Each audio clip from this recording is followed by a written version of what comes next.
Good afternoon, Belize. I'm Isana Cayetano, and it's time for your midday check-in with News 5. Here are the top stories to keep you in the loop. 31-year-old Kenroy Smith has been charged with the weekend murder of Santiago Garcia in Pomona Village.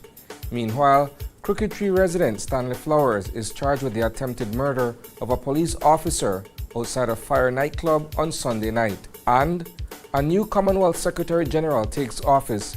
She's the first African woman to head the 56-country alliance. These stories are coming up in just 1 minute. For 32 years, I've been delivering impactful news across print, radio, and television. With extensive training both locally and internationally, I bring you the top stories on News 5 every night, covering special assignments including Taiwan's historic swearing-in of President Tsai Ing-wen in 2016 and the ICJ's role in territorial disputes from The Hague in 2018 has broadened my global perspective. I use all these experiences to bring you the very best on News 5 live at 6. I am News 5.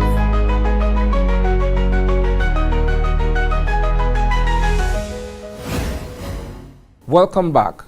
31-year-old Kenroy Kelvin Smith has been arrested and charged with the murder of 20-year-old Santiago Garcia. Smith is accused of fatally stabbing Garcia on Sunday night in Pomona Village. On Monday, Assistant Commissioner of Police Alberto Romero explained, quote, Santiago Garcia and Jason Sharp went to Smith's residence to buy cannabis. An altercation broke out, leading to a fight. Smith then pulled out a knife and inflicted injuries on both men, end quote. Garcia's sister, Melissa Lemos, revealed that Smith had been threatening her brother for about a year. We believe that what happened, we just want justice because he was a kind person. If you would maybe ask friends out there, co-workers, ageable people, they would tell you he was respectful, he was honest, and he was very, very kind to people. Police have formally arrested and charged 36-year-old Stanley Flowers, a Belizean fisherman from the Belize district, with attempted murder after he shot at police officers on Sunday night. He also faces 3 counts of aggravated assault, 2 counts of damage to property, 1 count of dangerous harm, and 1 count of using deadly means of harm. The incident took place outside Fire nightclub on the Philip Goldson Highway.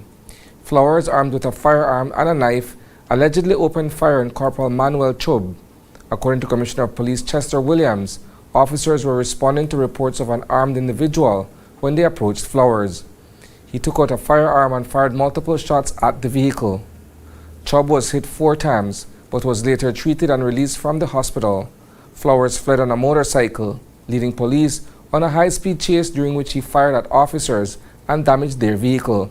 He was eventually apprehended when officers knocked him off his bike.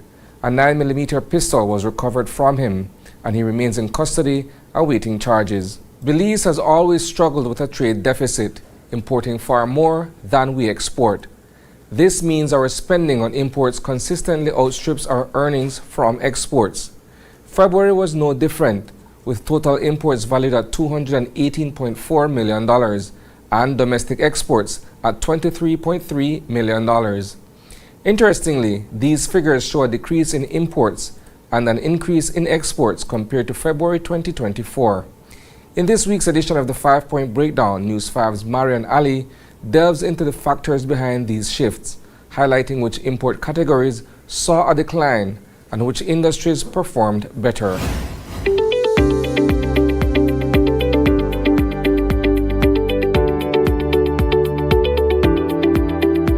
For the first 2 months of the year, January to into February, we saw imports down slightly by 7.8%, or about $38 million. And this is compared to January to February of last year.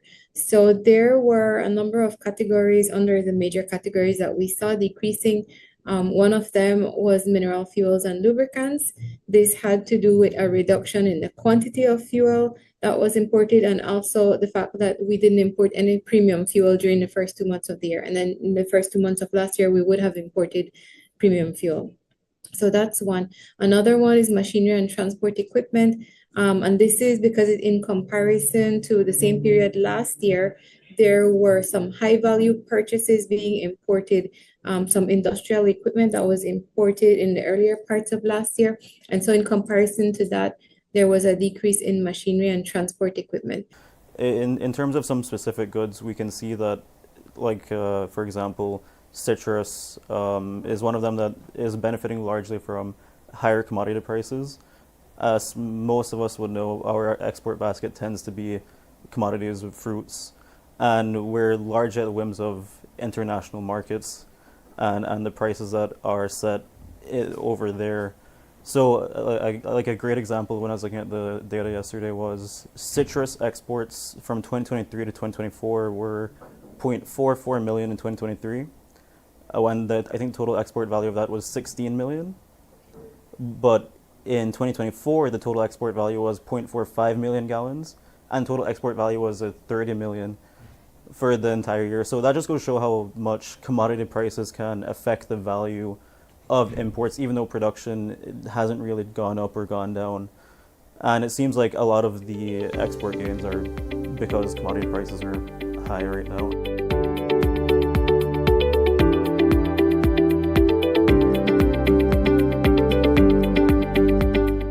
Shirley Bochwe, a seasoned diplomat and former Ghanaian Minister of Foreign Affairs, has made history as the first African woman to lead the Commonwealth, an association of 56 nations representing a third of the world's population. Earlier today, Secretary General Bochwe delivered her inaugural message to the people of the Commonwealth Caribbean.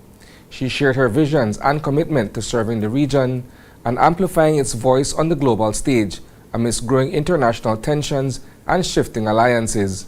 With Antigua and Barbuda set to host the Commonwealth Heads of Government meeting next year, this exclusive video message is especially timely and relevant for the Caribbean.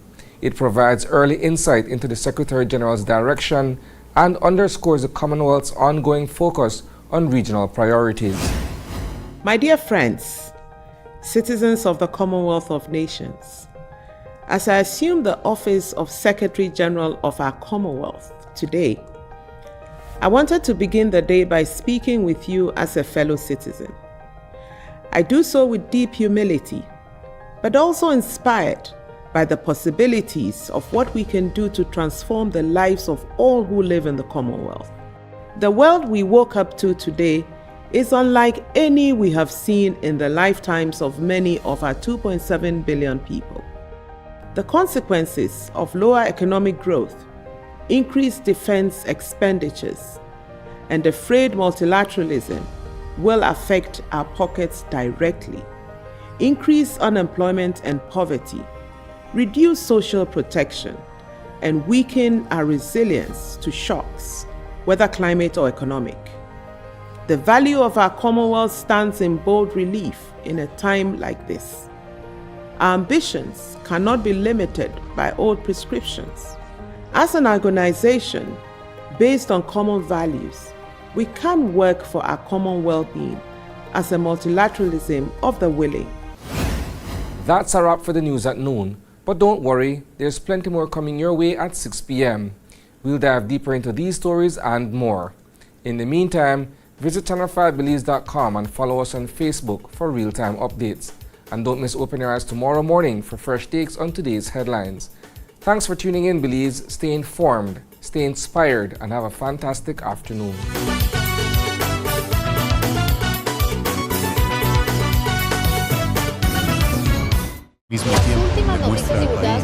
Veracidad, imparcialidad.